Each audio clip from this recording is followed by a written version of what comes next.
Oi! Olá! Deixa eu aumentar aqui. Tá me ouvindo bem? Agora eu tô. Só esperar o pessoal entrar pra gente poder começar a nossa live. Tá. Deixa eu vou pegar um. Deixa eu botar um durex aqui, calma aí.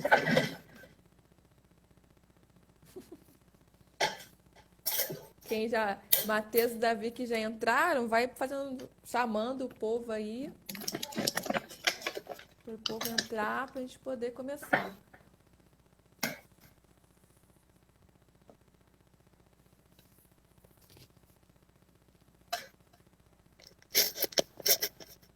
Oi, Encaixou bem? Tá me ouvindo? tô ouvindo. Eu tô te ouvindo bem. Também tô. Vamos só esperar 5 minutinhos aí pra gente poder começar. Esperar o Nós pessoal vamos até entrar. umas 7h30. Né? É, uns 30 Esse barulho minutinhos. é o quê? Eu não estou ouvindo esse barulho, não. Ou não? Não. Aí tá fazendo barulho? É assim, igual um barulho de motor. Não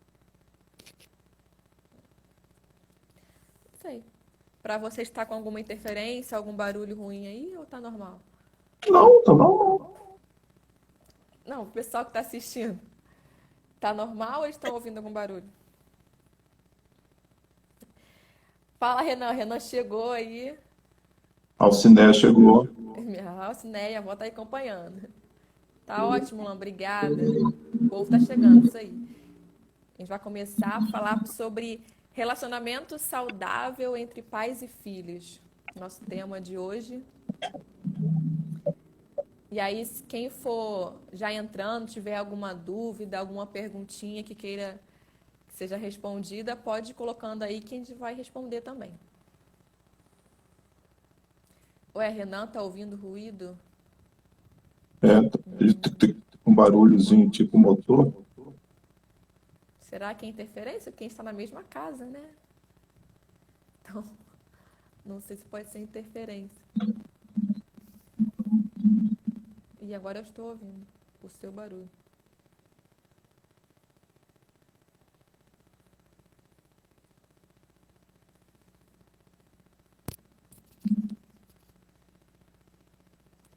Tá fazendo ruído ainda? Aqui tá, não sei se o pessoal tá ouvindo, não sei se é. Vê se tem alguma coisa aí conectada, alguma coisa que esteja fazendo interferência. Ah, minha mãe está assistindo ou alguém perto do seu Ah, tá. telefone. Pode ser interferência. Pedir para ela desconectar. Vou dar uma saída. Tá. Rapidinho, só os ajustes para a gente poder começar. Tá dando interferência. Obrigado. Porque todo mundo na mesma casa querendo assistir, querendo participar, aí dá interferência, normal. Mas a gente vai falar hoje sobre relacionamento saudável entre pais e filhos, né? Então, a maneira adequada e saudável para a gente se relacionar. Então, eu, como jovem, vou falar as minhas experiências também, e meu pai, como pastor de famílias, também vai falar as orientações do que ele tem estudado e falado sobre isso. Só esperar ele retornar para a gente poder começar. Enquanto isso, vai compartilhando aí para os amigos de vocês, todo mundo Tô de conectar e não volta. perder. Tá de volta? Melhorou o ruído? É, para mim não, mas se não estiver atrapalhando um pouco, tá tudo Ah, bem. então vamos começar. Eu, como jovem, então tenho algumas questões e dúvidas que eu acredito que possa ser algumas dúvidas das pessoas que estão assistindo a gente. Então, eu vou te fazer algumas perguntas para a gente ir fazendo esse bate-papo e aí, se surgir alguma nova dúvida também do pessoal, eles vão colocando aqui e a gente vai respondendo. Pode ser? Pode ser. Eu vou baixar aqui um pouquinho só para ver se melhora aqui o ruído. Melhorou. Tá. Então tá. O pastor Ivaí tá falando aí. Vamos lá, questão de obediência. Até quando eu devo obediência aos meus pais? Eu vou começar. Primeiro, boa noite aí à turma que está entrando agora. Esse tema é interessantíssimo por ser uma abordagem muito bíblica que tem orientações em vários textos da Bíblia, ou pelo menos várias referências bíblicas sobre obediência e sobre o relacionamento pais e filhos. Eu vou iniciar lendo o texto, ou citando o texto de Efésios, capítulo 6, verso 1, quando Paulo, falando sobre relacionamento familiar, ele diz, 1 e 2, ele diz assim, vós, filhos, sejam obedientes a vossos pais, porque isso é justo no Senhor, honra teu pai e tua mãe, para que prolongue os dias na terra que o Senhor teu Deus te dá. E também tem uma orientação aos pais, e vós, pais, não provoqueis vossos filhos a iras, mas criai-os na admoestação do Senhor. Então a pergunta é sobre questão Até de quando eu devo obedecer, né, aos meus pais? até quando eu devo obedecer aos meus pais. Aqui nós temos duas recomendações, aliás, não só recomendações, mas mandamentos, né? Vós, filhos, sejam obedientes aos vossos pais, e o segundo, honra a teu pai. Então, só para a gente diferenciar, isso deve ajudar muito na compreensão da palavra, é o seguinte, obediência e honra. A obediência, ela tem, digamos, validade no que tange a tempo. Esse é algo que eu tenho pregado, falado, porque a obediência, ela, creio eu, enquanto nós, como filhos, estivermos sobre a tutela dos nossos pais, vivendo com os nossos pais, dependendo dos nossos pais, isso aí, quando se fala em dependência, falo no aspecto físico, né, morar com os pais pagarem a escola, a faculdade, etc. Então, eu devo obediência. A honra é um princípio para a vida toda, desde quando a gente é criança, adolescente, jovem, adulto, e alguns que têm o privilégio de já anciãos, né, terem pais vivos, então a honra deve ser um valor para ser desenvolvido durante a vida toda. Então, a honra é algo que independe da idade dos filhos. Sim. Mas aí, se eu tenho mais de 18 anos, sou maior de idade, por que E você então? tem, né? Por que então que eu não posso fazer o que eu quero, né? Que muitos dizem também por aí, questionam se eu tenho maior idade perante a lei, por que que dentro de casa eu não posso também ter isso? Esse conceito que eu vou desenvolver é algo que eu falo para pais e talvez alguns filhos até, digamos, torçam o nariz ao ver isso. Eu já completei 18 anos. Então, agora eu já tenho maior idade. A autonomia tem preço. E se você não pode pagar essa autonomia, então você tem que submeter a quem paga. Se o seu pai, sua mãe, né, quando eu falo pai aqui, estou falando no sentido amplo, homens como pais, mulheres como mães. Então, se os seus pais, eles te sustentam, então você não é autônomo. Então, se não é autônomo, e você deve a obediência aos seus pais, e aí, nessa questão de obediência, eu acho que o que a gente precisa ressaltar é que a estação civil, não sei se a pergunta é prestação de contas, né? Quando eu falo em prestação de contas, eu estou falando assim, vou sair agora? Vou chegar a que horas? Com quem que eu vou sair? Se o meu pai paga meus estudos, meu curso, minha faculdade, então, como é que está lá? Está indo bem? Tirou boas notas? Passou? Então, prestação de contas é algo que eu tenho que fazer sempre, porque eu não tenho a minha autonomia, né?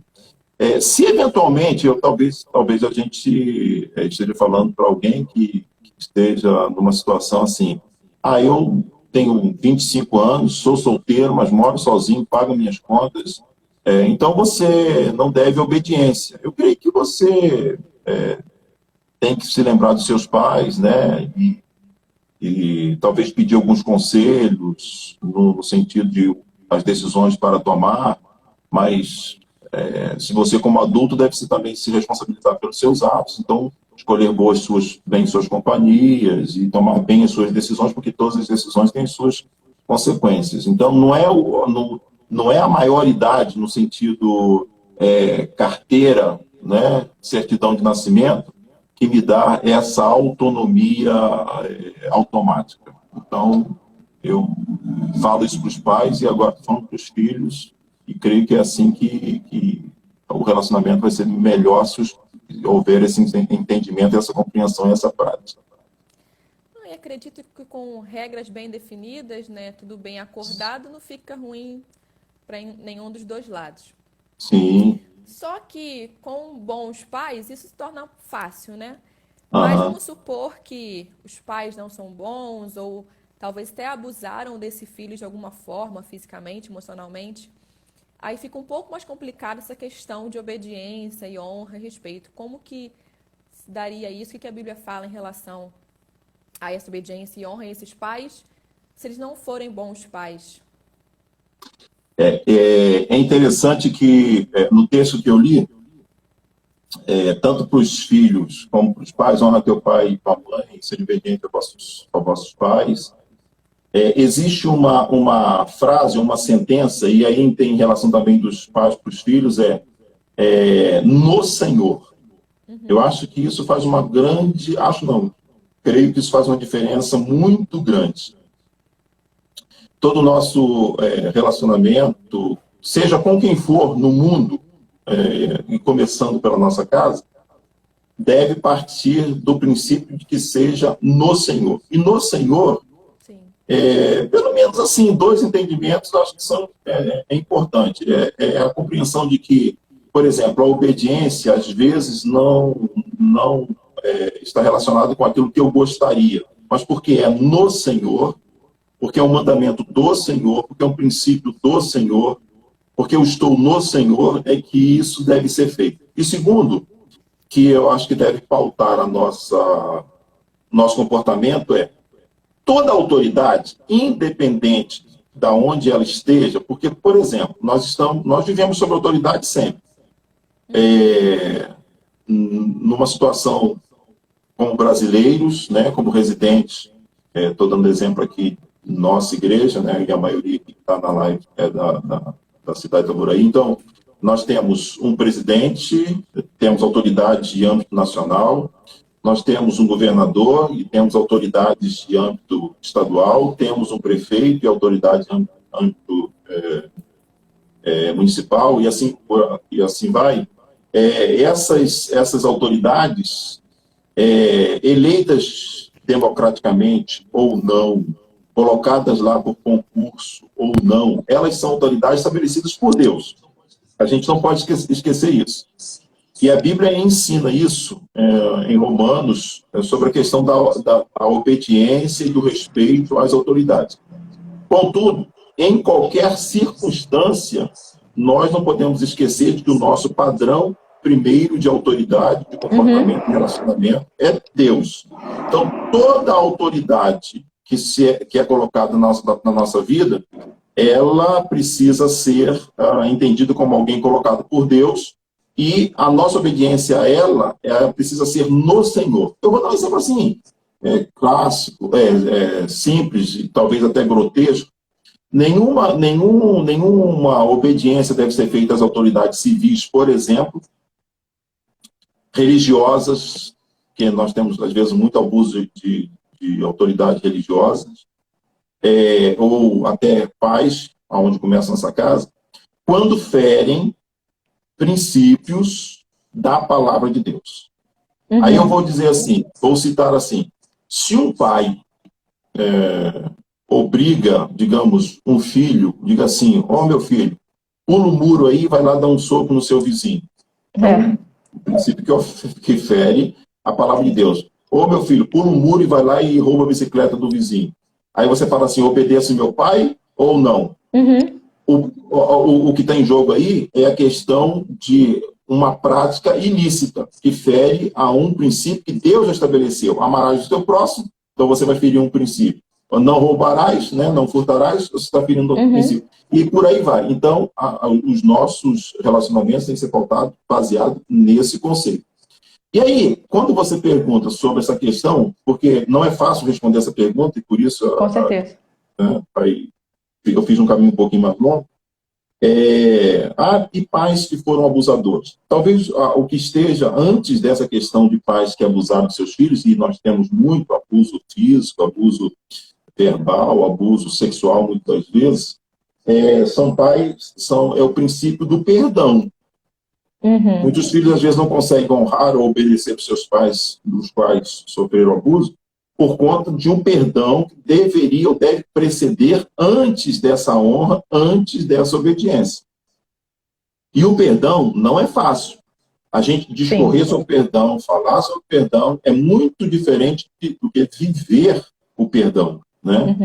Mas o perdão, ele não é um sentimento, né? Precisa ser estabelecido. O perdão não é algo que é algo que eu devo fazer se tiver vontade. Perdão é um princípio estabelecido na palavra de Deus, como obediência à sua palavra, e que deve ser liberado para as pessoas com as quais nós julgamos nos dever. É esse o conceito de perdão entre Deus e o homem, quando Deus nos perdoou. Quer dizer, nós devíamos, como devedores, então Deus, ele nos libertou dessa dívida. Então, para que um filho, por exemplo, possa honrar o pai e mãe, ele que tenha passado por esse tipo de abuso, provavelmente, né, isso será muito, com certeza, melhor dizendo, será muito difícil se ele não se comprometer primeiro com o princípio do perdão.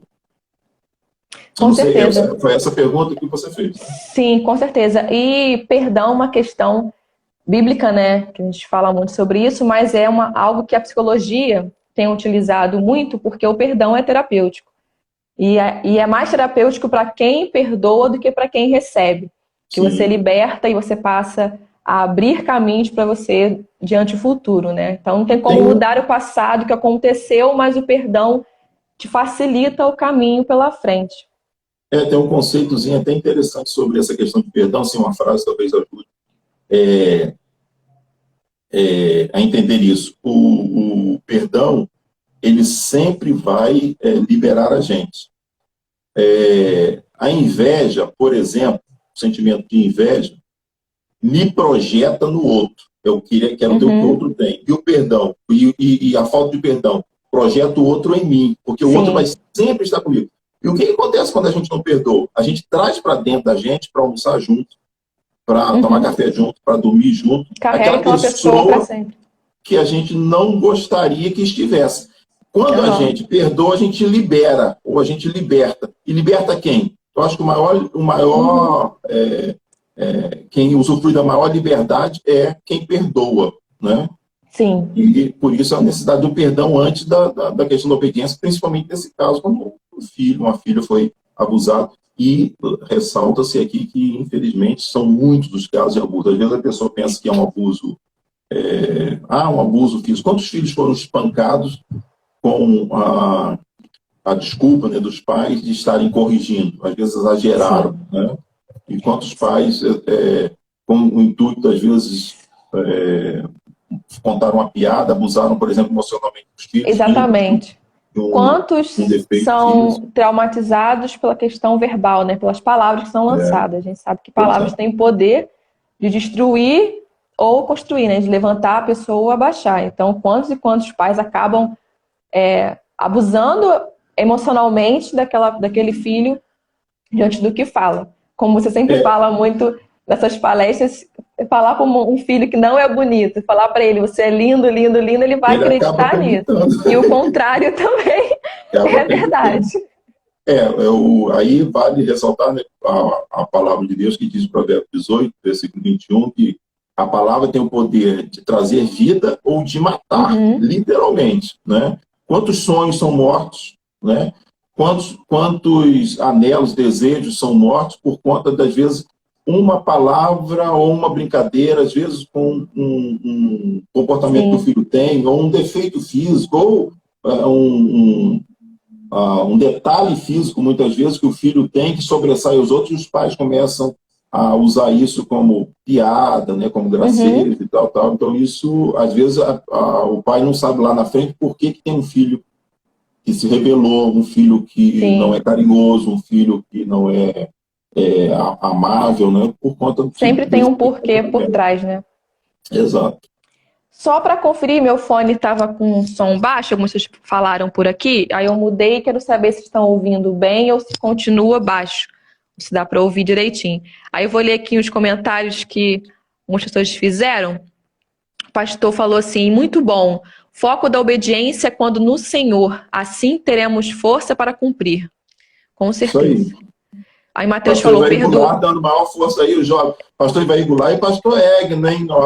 Com certeza, vocês têm... Coroa, hein, pastor, dando força aí ao jovem.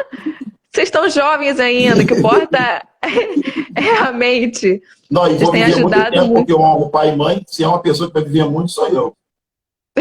Com certeza. E eu espero também viver bastante. Pois é. Matheus colocou assim, perdoar é perder para ganhar. Ganhar o quê? A paz em nossos corações. O perdão é libertador. Deixa eu colocar aqui em rede nacional, quando você entra na internet, está em rede nacional e mundial, né? Para você não se esquecer o que é perdão. Quem tem dificuldade de entender perdão, vou usar essa ilustração simples, mas você nunca vai esquecer do pastor Egno quando você se lembrar disso. Perder, por exemplo, quando você perde R$10, a gente pode considerar isso uma perdinha ou uma perdazinha. Mas vamos usar perdinha para chegar onde eu quero, né? Quando você perde R$100, principalmente nessa crise, já é uma perda. E quando você perde R$1.000, aí é um perdão. Sim. E quando a gente perdoa, a gente está disposto a perder algo, geralmente algo que está relacionado ao nosso orgulho, algo que está relacionado ao nosso direito. Eu tive o meu direito ferido, então eu vou perder. Não, ele que tem que me pedir o perdão. Não. Quando você libera, aí você está perdendo algo grande, mas para ganhar algo maior ainda. Então, perdão é isso. É uma grande perda, mas para ganhar algo que é superior a essa perda que você teve. Anota aí, claro. Ótima ilustração. A Luana, ela colocou algo aqui interessante. Liberar o perdão para alguém que já se foi é algo trabalhoso. Então, nessa Fala questão, isso aí, gente... Você pode falar isso aí. A gente está terminando a psicologia, tem algumas terapias, né? E aí, por exemplo, você está dando exemplo aí da pastor Ivaí também, que é psicólogo. Exatamente, a gente está...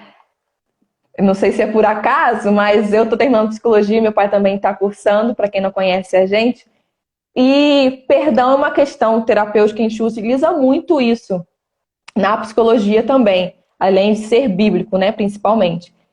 Só que não necessariamente a pessoa precisa saber disso. No seu coração, na sua mente, você liberou o perdão para aquela pessoa, aquilo ali é muito significativo. Muitas vezes você escreveu uma carta. Você não pode falar com aquela pessoa mais porque ela já se foi. Mas você escreveu uma carta dizendo tudo que te machucou, que te feriu naquela época, naquele dia. Expressar aquilo, externar, né? Tirar do campo da imaginação, dos pensamentos, colocar para fora isso. E no seu coração você perdoar de verdade essa pessoa, com certeza. O efeito vai ser o mesmo. Você não vai saber, não vai ter a resposta da pessoa, mas aquilo ali já vai ter um significado enorme para você, porque o principal foi você ter liberado esse perdão. Isso só para finalizar essa questão do perdão, porque para a gente, de repente, andar um pouquinho sobre a questão da paz de filho, tem muita gente sofrendo porque, às vezes, teve um problema na sua infância, adolescência, os pais já morreram, o pai já morreu, a mãe já morreu, né, o ofensor, E está carregando isso 30, 40 anos e não Sim. sabe. Aí está aqui uma orientação para Tá só você. remoendo, né? Uma terapia com um profissional, principalmente crente, temos muitos, Com né? certeza. Ajuda. E existem terapias simples que liberam, né? Você vai entender como liberar essa pessoa que talvez já tenha morrido, ou talvez esteja longe. Tem muitas pessoas que estão vivendo, às vezes, no interiorzão aí, sem contato, e você gostaria, e precisa, aliás, liberar esse perdão, né? Mas vamos lá. Sim. Continuando, então, a questão dos pais com os filhos. Vamos, então, para a questão de relacionamento. Sim. Uma pessoa está apaixonada. Ah, meu Deus. E aí, só que os pais não concordam muito com aquela pessoa. Só que, como dizem, a gente não manda no coração, né? Então, o que fazer? Meus pais concordam, mas eu gosto muito daquela pessoa, estou apaixonada por aquela pessoa. Paixão é um sentimento, né? E por ser sentimento, tem gente que fala assim, eu não controlo os sentimentos. Nós precisamos, principalmente como crentes, controlar sentimentos, porque existem sentimentos bons e sentimentos ruins, né? Esses sentimentos bons, muitas vezes eles podem ser colocados em prática. Sentimentos ruins, o ideal é você transformá-lo em algum comportamento que vá combater, por exemplo, se você se sente em fúria, com ira, né, que é um sentimento, e a Bíblia não condena ira, mas você se sente irado quando vê alguém passando fome, você pode transformar esse sentimento num comportamento legal para combater a fome daquela pessoa. Só para dar exemplo que o sentimento necessariamente não pode, eles não são ruins, mas se eu pego esse sentimento de ira e transformo ele em fúria e vou agredir, por exemplo, quem está vitimando uma pessoa que está passando fome, aí o sentimento não é uma coisa boa. Então, a questão, por exemplo, da paixão. A paixão, eu li um conceito esses dias, já há algum tempo, que eu achei interessante sobre essa questão da paixão. Paixão é uma doença. E talvez a gente não deva nem amenizar o conceito de doença, porque paixão, ela adoece. Eu vou citar aqui, me veio à mente aqui, não tenho a referência, você pode procurar, mas a paixão de um homem por uma mulher, lá na Bíblia, a paixão da filha de Davi, chamada Tamar, e o seu irmão Aminon, olha a loucura da paixão. Aminon se apaixonou por Tamar. Os dois eram filhos do mesmo pai, mas com mães diferentes. Um amigo, se não estou enganado, acho que o primo de Aminon, percebeu que ele estava fisicamente debilitado. Olha o que a paixão faz. Debilita. Então, ela é doença. Sim. Aí falou para ele assim, por que você está com o semblante caído? Por que você está emagrecendo? Por que você está doente? Aí ele disse, é porque eu estou apaixonado por Tamar. E aí houve todo o enredo, você conhece a história, quem não conhece, vai ler lá a história, e você vai encontrar o que ele foi capaz de fazer para que pudesse possuir a irmã. Então, a paixão é uma doença. Felizmente, ela não chega na vida de todos com um grau de cronicidade, ou seja, ela não é crônica, né? E também, às vezes, não chega com uma situação de ser uma doença aguda. Mas como era aguda, como foi aguda essa de Aminon, às vezes na vida de muitos jovens e adolescentes, ela se torna aguda. E se ela é uma doença, o que acontece? Ela pode influenciar um comportamento inadequado. Eu, nas minhas palestras para jovens, eu costumo dizer, né, para pais, eu digo assim, às vezes os nossos filhos, né, estão lá apaixonados, e quem está apaixonado sofre em 3 áreas, principalmente, 3 órgãos, né, 3 membros do corpo, tal, porque ela atrapalha a audição, ela atrapalha a visão e ela atrapalha a mente, ou seja, ela deixa você surdo, cego e burro. E, de certa forma, todos nós ficamos um pouco surdo, um pouco cego e um pouco sem uma inteligência completa quando a gente se apaixona. Mesmo casando com a pessoa e com o qual nós vamos desenvolver um relacionamento legal, né, um bom casamento, a gente se fecha, ou fecha os olhos, fecha os ouvidos e fecha a nossa inteligência para ver alguns defeitos, comportamentos inadequados daquela pessoa. Mas quando se trata assim, de um sentimento de paixão que o jovem, o adolescente tem, a questão aí esse sentimento, ele por uma pessoa, por exemplo, desimpedida, porque o sentimento de paixão nos faz muitas vezes aproximar e nos relacionar com a pessoa que não pode se relacionar. Vou dar exemplos clássicos. Por exemplo, tem gente que se apaixona por pessoa do mesmo sexo. Sim. Uma paixão homossexual, que a Bíblia condena. Não precisamos nem ir longe, mas quantas pessoas, e a gente tem visto isso muito, porque tem sido difundido, pessoas apaixonadas por pessoas erradas. E se os pais não concordam, algum motivo tem aí, alguma coisa estão vendo, né? E aí entra a questão de, às vezes, se apaixonar por uma pessoa que já tem namorado ou uma pessoa que já seja casada. Quando os pais, pessoas adultas, que já passaram por essa fase, já viveram talvez experiências tão quanto sofríveis como a nossa, pais que querem sempre, eu sempre digo para os filhos, para os jovens, eu acho que no mundo não tem uma pessoa que queira o bem-estar seu maior do que os seus pais. Com certeza. Os pais, muitas vezes, eles não expressam a sua afetividade, os pais eles têm algumas outras dificuldades, mas assim, eu sinceramente nunca conheci um pai, por pior que ele seja, que quisesse o mal-estar do filho, ou seja, que desejasse ou que insinuasse ou que instigasse o filho para que o filho pudesse enredar por um caminho ruim, e inclusive no casamento, tivesse um péssimo casamento. Então, quando um pai ou uma mãe diz assim, filho ou filha, não é a hora, não é esse cara, não é essa moça, desista disso, eu creio que o pai está bem intencionado. Então, aí a pergunta que você fez foi, o que o filho deve fazer?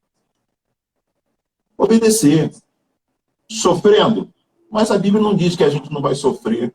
Então, às vezes, um sofrimento passageiro um sofrimento de 1, 2, 3, 6 meses é melhor do que uma dor para o resto da vida. Eu creio que quando os pais estabelecem, né, esse tipo de conduta e orientam os filhos e dizem, olha, não comece ou não continue esse relacionamento, você está apaixonado ou apaixonada, porque os pais eles têm esse desejo de querer o melhor possível. Mas aí, muitos podem falar assim, mas meus pais não são cristãos, né? Então eles não entendem, não concordam comigo. E a pessoa está diante daquilo que a Bíblia fala, que eu devo buscar. Então, se eu vejo que está tudo certo com essa pessoa, por que eu não posso me relacionar com ela? Eu tenho que ir com o que meus pais estão falando ou seguir aquilo que eu acredito? A autoridade na nossa vida, e aí, já falei isso, não vou repetir no sentido de quem colocou. A autoridade na nossa vida é a autoridade, seja ela crente ou não, seja ela com valores bíblicos, ou valores cristãos ou não, é autoridade. Quando um filho, eu defendo essa ideia, esse conceito, o seguinte, se você, filho, vamos dar um exemplo assim simples também para ajudar na ilustração. Se um filho, uma filha, está namorando, se descobre, por exemplo, alguém na igreja, vamos dar um exemplo, alguém na igreja que é crente, não tem o que duvidar dele ou dela, né, dessa pessoa. Alguém que tem adjetivos admiráveis, né, trabalhador, obediente, etc, etc, etc. E aí fala para o pai, fala para a mãe, e o pai e a mãe, por algum motivo, diz para não namorar, para não se envolver, não desenvolver um relacionamento que envolva a projeção de casamento com essa pessoa, o filho não pode se rebelar e namorar essa pessoa por entender, meu pai não é crente, ou minha mãe não é crente, ele não sabe quem é essa pessoa, e se ele não é crente, eu não vou obedecer. A minha orientação é sempre o seguinte, se Deus tem esse projeto de casamento com essa pessoa, para você, se Deus está aprovando, você tem que ter o comportamento de não se rebelar contra os pais, porque a Bíblia condena a rebelião. A rebelião, a Bíblia diz lá em Samuel, quando Saul pegou as ovelhas para sacrificar, a Bíblia diz que a rebelião ou desobediência é com pecado de ocultismo, de idolatria, de satanismo. Então, qual é o comportamento que um filho deve ter? Ore a Deus para que mude o coração dos seus pais. Abram os olhos deles, dê sensibilidade a eles, para que eles possam, os pais possam, entender e aí sim permitir o namoro, né? Já que nós estamos falando sobre o namoro, o desenvolvimento desse relacionamento com vistas ao casamento. Porque se você começar um relacionamento sem a bênção do seu pai, sem a aprovação dos seus pais, você está se rebelando contra Deus. Deus não pede princípios. Então a gente precisa entender isso, isso é muito interessante. E vale a pena esperar um pouco mais, vale a pena conversar, vale a pena... e aí, se esses pais, depois de oração, depois de conversa, se eles não mudaram o coração deles, então você peça a Deus para mudar o seu coração. Porque com certeza. Vale a pena ser obediente aos princípios bíblicos. Com certeza. E Deus tem diversas formas de falar conosco, né? Então, e uma dessas formas, eu acredito muito que é através dos pais. Tenho experiências de que muitas vezes Deus respondeu coisas para mim através da vida dos meus pais. Então, com certeza, ele não escolheu nossos pais à toa, né? Então, ele tem um propósito nisso. Isso aí. Deixa eu ver se alguém colocou mais alguma pergunta aqui. Na maioria das vezes, falta comunicação entre os pais e filhos. Sim, já falar sobre isso, essa questão, para como tornar esse relacionamento saudável, né? Essa comunicação de forma saudável. O pastor também comentou aqui, falou muitas vezes, negativa dos pais normalmente é um livramento para seus filhos. Sim, tem muitos nãos que a gente, como jovens, não entende, mas que eu tenho certeza que no futuro a gente vai entender. Porque nossos pais já viveram mais, querem nos livrar de algumas coisas, né? Para a gente não sofrer, talvez, o que eles já sofreram.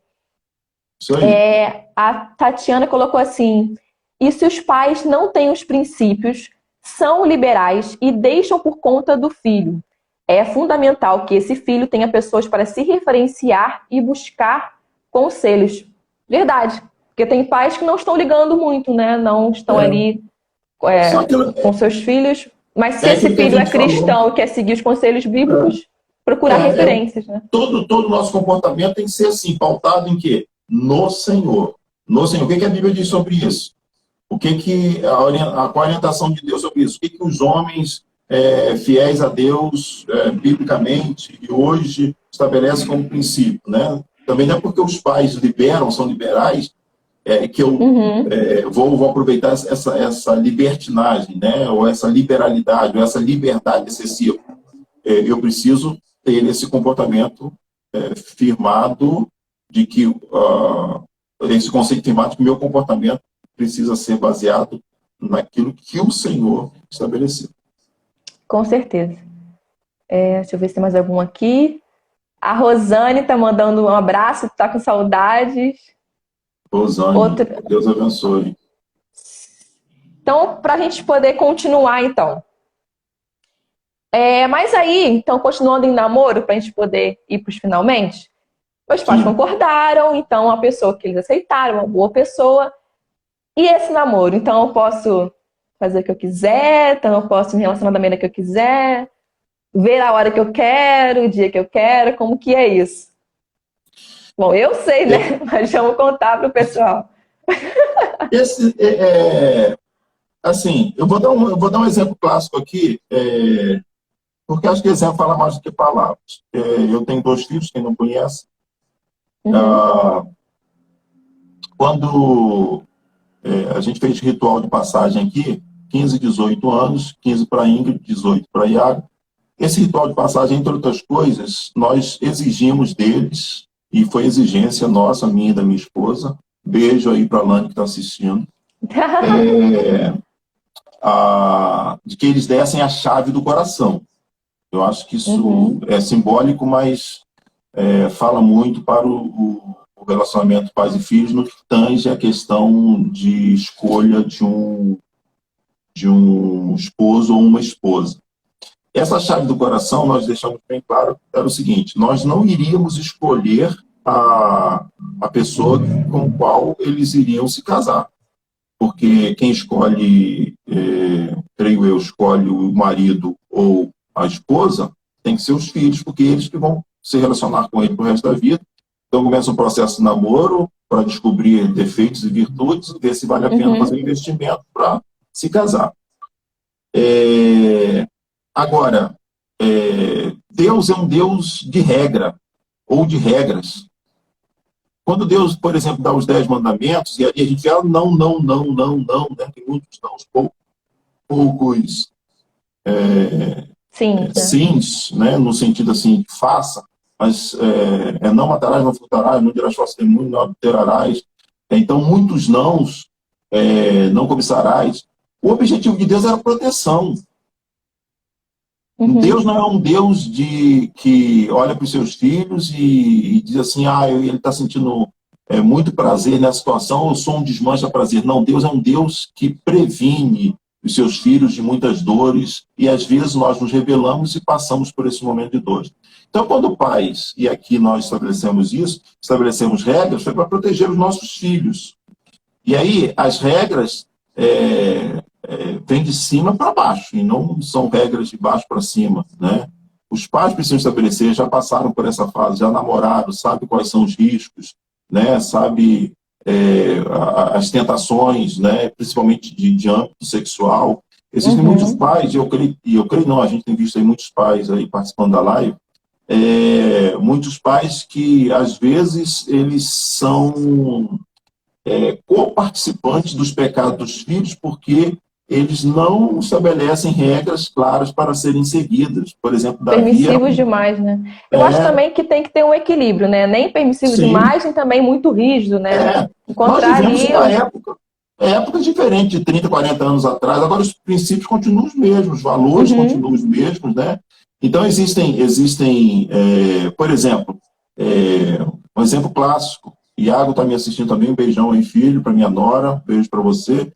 Quando o Iago saiu para namorar, ou saiu na incursão, né, do pedido de casamento, a gente estabeleceu regra aqui e lá, no sentido de tem horário para chegar, horário para sair. Isso foi estabelecido aqui, foi estabelecido lá na casa dos pais da Bia.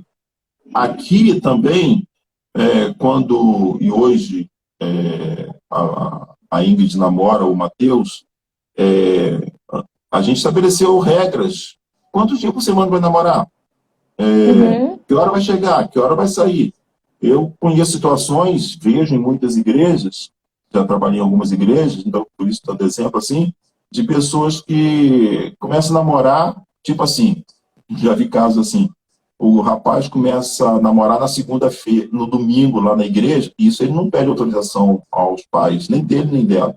Quando chega a segunda, já está na casa da menina, terça, quarta, quinta. Semana toda. Semana toda, gente. E aí? Né? Então, essa situação. Então, essas regras, os filhos precisam entender que são para protegê-los e não para tirar deles um sentimento de satisfação, de prazer. Né? Então, não é tudo que pode. Não pode ir para a praia sozinho, não pode namorar com certas roupas, não pode namorar até 11 horas. Eu creio que um horário excelente. Pais, olha só uma dica para vocês. 10 horas está muito bom. Né? Deu 10 horas, manda o cara para casa. Né? A mãe dele está esperando lá e você precisa dormir para acordar no outro dia. Então, essas coisas, essas regras precisam ser assim estabelecidas. E aí, tem um ditado que diz assim, o combinado não é caro. Né? Se você combinou, assinou o documento, depois não adianta reclamar. Então é isso aí. Sim. As regras precisam ser estabelecidas para ninguém depois reclamar que não foi dito, que não foi falado, e aí as pessoas se sentirem mal por causa disso. Com certeza. Se alguns pais tiverem alguma pergunta aí também, pode colocar que até o final a gente vai responder. Isso aí, se der tempo. Se der tempo, a gente vai encerrar já. Então, uma dica. Dicas que você pode falar para uma relação saudável entre os pais e os filhos, né? O papel do pai, da mãe, o papel desses filhos para conseguir ter uma relação saudável, porque a gente acredita que cada um tem a sua parte, uma via de Sim. mão dupla. Então, quais seriam suas orientações para que aconteça esse relacionamento saudável? Relacionamento pressupõe aí, com certeza, uma via de duas mãos, né, como já foi dito. Você dá e recebe, é uma troca. Uhum, E é claro que os relacionamentos, às vezes, causam algum ferimento, alguma dificuldade, porque às vezes existe muita doação, pouca recepção, né? Ou de às um vezes dos nenhuma lados. doação, aí é o afastamento. Uhum, E às vezes nessa troca aí existe um embate, né? E às vezes há ferimento. Eu já ouvi dizer, e concordo plenamente com essa frase, que as pessoas que mais nos ferem são as que estão perto de nós, sim. né? As pessoas que a gente vê na igreja, as pessoas que a gente vê mesmo no trabalho, mas que tem hora marcada, e às vezes a gente está ali por outra motivação, né, que é trabalhar e receber dinheiro, a gente não fere tanto, não é ferido tanto. E na relação pais e filhos, às vezes há esse ferimento porque estão convivendo, estão juntos, às vezes na mesma casa, nessa época de pandemia mesmo, quando estão juntos, então há um embate maior. Mas eu creio que, eu vou citar aqui algumas coisas assim, que eu acho interessantes nessa troca de pais e filhos, e aí é uma troca dos dois, né? Eu acho que pais e filhos poderão ter saúde no relacionamento e se eles conseguirem desenvolver um relacionamento. Eu vou citar aqui alguns. Esse dia eu estava pregando na igreja sobre necessidades serem supridas dentro de casa, vou citar até algumas aqui e algumas outras. Eu vou citar sobre esse relacionamento pais e filhos. Por exemplo, adaptação, todos com a letra A, tá? Adaptação. Nós, pais, precisamos ser muito flexíveis e adaptáveis às mudanças dos nossos filhos. Uhum, Filhos hoje que são crianças, daqui a pouco são pré-adolescentes, depois são adolescentes na efervescência, por exemplo, dos hormônios, depois jovens, depois adultos. E eles precisam que nós possamos nos adaptar. E você, filho, também precisa se adaptar ao seu pai. O seu pai, que há alguns anos atrás estava com 30, hoje talvez esteja passando pela crise da meia-idade, 40 e poucos uhum, anos, depois ele se torna ancião, e as pessoas vão mudando. Então, nós precisamos nos amoldar, né? Então, a adaptação um bom comportamento para que pais e filhos. E aí eu estou falando de vias de mão dupla, né? sim. E Adaptação dos filhos e adaptação dos pais. nesse tempo de quarentena também, né? Então, tem muita adaptação para o relacionamento dentro de casa, que antes era com uma Pois é. rotina e agora está totalmente diferente, né? Para alguns pais, eu não tenho aqui nenhuma dúvida em afirmar isso, os filhos eram visita, e aí pode ser para os pais, para os filhos, né, mas pelo menos visita aí no Uhum. final de semana. Ouvia Talvez só à só no noite, domingo, quando tem pai que chegava, né? trabalha, né, de ser segunda a sábado, e só se vê no Sim. domingo, então domingo é o dia. Então, ou agora nós estamos se vendo todo dia, toda hora, acordando Uhum. junto, né, dormindo junto, e casa que tem, digamos aqui, um banheiro só, todo mundo querendo ir no banheiro na mesma hora, é uma situação Sim. complicada.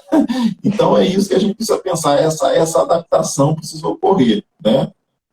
Seja em tempos, né, curtos, como esse, que a gente espera que seja, Uhum. ou ao longo da vida, né? Outra questão que é muito interessante, que pais precisam fazer com os filhos, mas os filhos também precisam fazer com os pais, é a afeição. Uhum. O que é afeição? É carinho, é Toque. colo, é cafuné, é toque, é abraço, é estar perto, é passar a mão no cabelo, se o seu filho é pequeno, né, o pai que tem filho pequeno, é dar colo mesmo, literalmente. Se já está adulto, né, bota ele para deitar com a cabeça no seu colo. Nós vivemos numa época em que a tecnologia, às vezes, afasta mais. Por exemplo, vou dar um exemplo.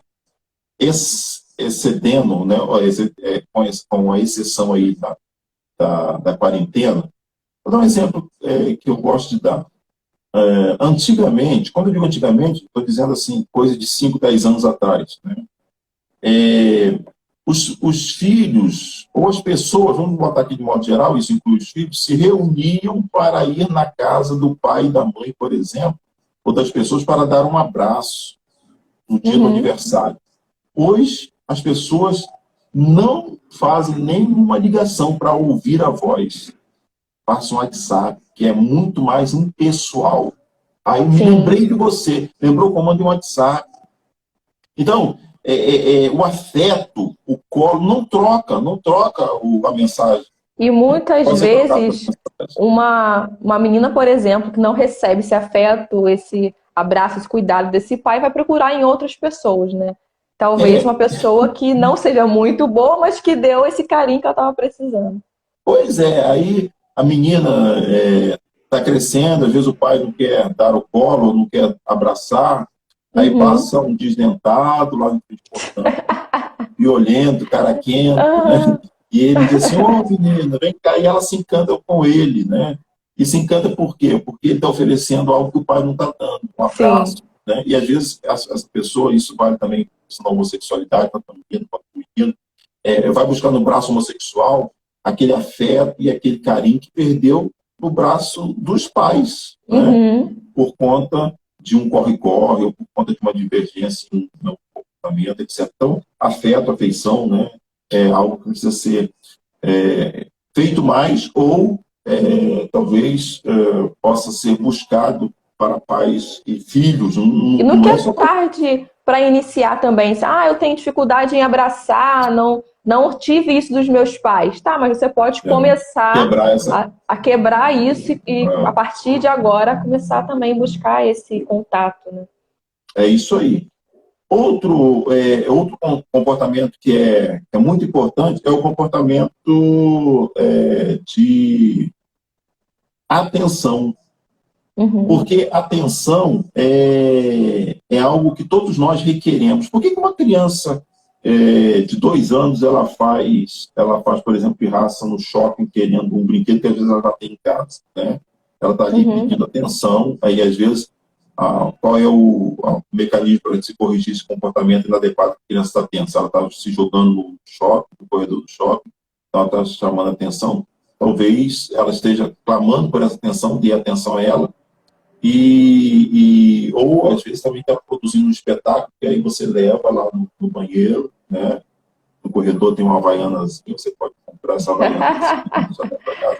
Mas assim, talvez ela não esteja ali de pirraça, né? Esteja ali chamando sua atenção, querendo atenção, né? E aí às vezes ignorar pode ser o caminho correto nesse aspecto, mas nós precisamos de atenção. Quando alguém observa algo, observa aquilo que nós estamos fazendo, nós nos sentimos bem. Então, você que é filho, tem dado atenção ao seu pai, né, à sua mãe, né, tem filhos que moram em casa de pais separados, então precisa dar atenção a esses pais, né, eles necessitam nossa atenção. E você que é pai também dê atenção ao seu filho, a essas mudanças. Quando um filho, por exemplo, muda bruscamente de um comportamento, é alguma coisa que precisa ser adolescentes também, né? Tem alguns comportamentos que clamando por atenção. Exatamente. Então, atenção é algo que nós precisamos dar aos nossos filhos e quem é filho dar aos seus pais, né? Outro comportamento que eu acho interessante, e aí você observa que pode entrar, é a admiração. O que é admiração? Elogio. Nós sempre temos uma virtude elogiável, a virtude, né, que precisa ser elogiada. Sim. O meu filho, ele não faz mais que obrigação. Sim, tirar boa nota, ou prestar contas, ou chegar cedo em casa. Mas você elogia isso dele, né, que ele arruma a cama, eu estou falando do filho no sentido genérico, que ele lava a louça, ela lava a louça, que ele está tirando boas notas. Filhos, eles precisam ser elogiados. E os pais também.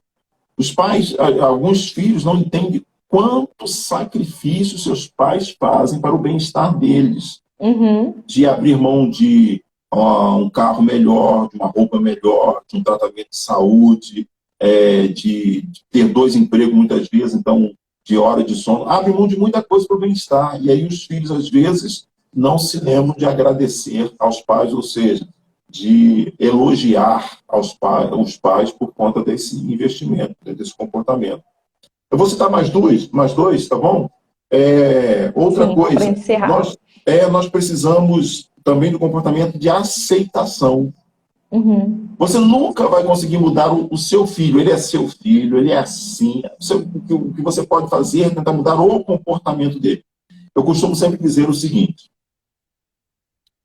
muitas vezes os pais, e aí essa é uma palavra que eu sei que tem muitos pais ouvindo, passando essa live, às vezes nós confundimos comportamento com caráter. Vou dar um exemplo clássico para você entender isso. Tem uma fase na vida que a criança, por conta de ela fica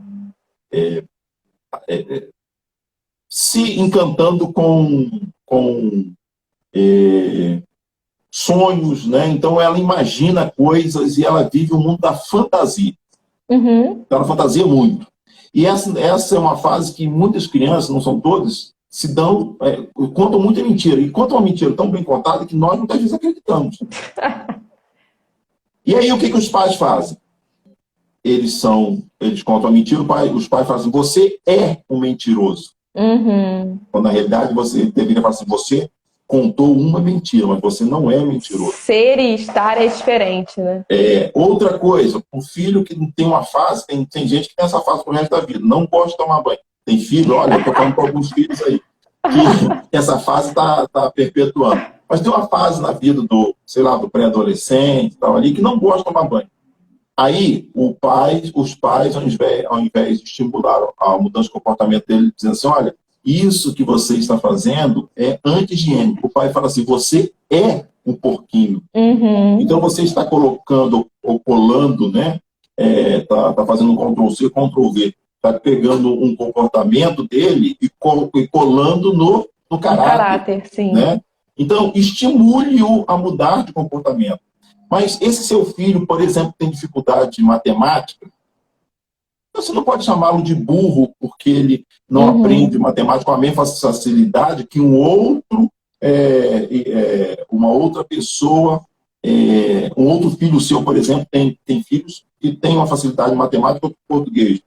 E evitar também, principalmente, a comparação, né? Aí é que eu quero entrar. Muito obrigado, adiantou esse processo. A principal demonstração de que nós aceitamos, seja ao filho, seja o pai, seja, e aí vale até um parênteses, já que a conversa mas está abrangendo família, seja o cônjuge, nunca compare uma pessoa a outra. Porque quando você está comparando, você está dizendo: eu não aceito você, eu queria que você fosse a outra pessoa, e nunca será. Então, a aceitação eu te aceito, mas você está com dificuldade nesse comportamento, eu vou orar por você, eu vou ajudar a mudar, eu posso te ajudar a enfrentar essa dificuldade. Mas a pessoa ela precisa ser aceita do jeito que ela é. Então, a aceitação, assim que seu pai, sua mãe. E outra, a proporção que o tempo vai passando, as pessoas elas vão também mudando, e essa mudança precisa ser aceita, porque pessoas, né, os nossos pais, por exemplo, têm um comportamento hoje que não tinham há 30, 40 anos. Né? Então, nós precisamos aceitá-los. Então, a aceitação. E, por último, para encerrar, um comportamento, isso de ambos os lados, via de duas mãos, absolvição. Vou voltar aqui, porque nós já falamos nisso. Absolvição é o quê? Perdão. Absolver é você libertar. Com certeza. Absolva o seu filho de um erro que ele cometeu. Palavra primeiro para os pais. O meu filho engravidou uma prostituta da rua. Eu tenho um neto, filho de uma prostituta. Não vai adiantar você ir lá no passado, você não vai conseguir ir. Não jogue, por exemplo, no seu neto, que é seu neto ou sua neta, um comportamento inadequado do seu filho, absolva. O seu neto pode ser amado e pode ter a vida dele mudada. Não adianta você, o passado ficou para trás, mas o presente está todo aí na sua frente para ser vivido. Comportamentos adequados agora podem mudar o comportamento dessa criança. Só para a gente concluir, que faltam 22 segundos para a live encerrar. Então, absolva. E você também absolva o seu pai. Talvez o seu pai tenha vivido ou dado a você tido com você um comportamento inadequado. Com certeza. Gente, vai encerrar. Então, um beijo, muito obrigado. Vai ficar gravado. Desculpa aí a demora.